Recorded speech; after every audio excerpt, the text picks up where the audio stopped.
Today I'm going to be doing the reflection question number 11, and the question is: reflect on the proposal process, struggles or ideas, any necessary changes to be made to research question or methodology.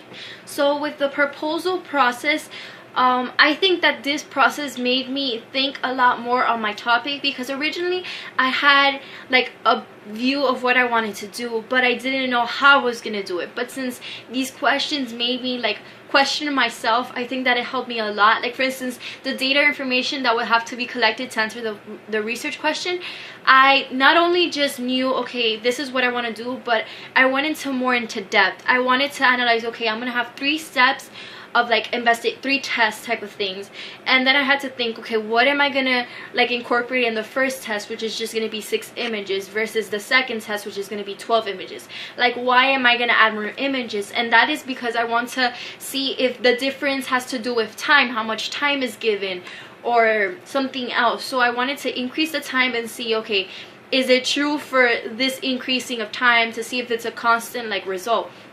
And then for my third test, I wanted to analyze something that's more interactive. So this made me think of ways to not only just make my participants just stare at a screen and look at images and then reproduce them on a sheet of paper. I wanted to also make them have more interactions. So that would be about the deck of cards. So that question made me think a lot of what I wanted to do. And then the chosen or developed research method, I originally had already in my mind that I wanted to do quantitative, but I think that once I wanted to do quantitative, then for the actual explanation I elaborated a lot more, which gave me more emphasis.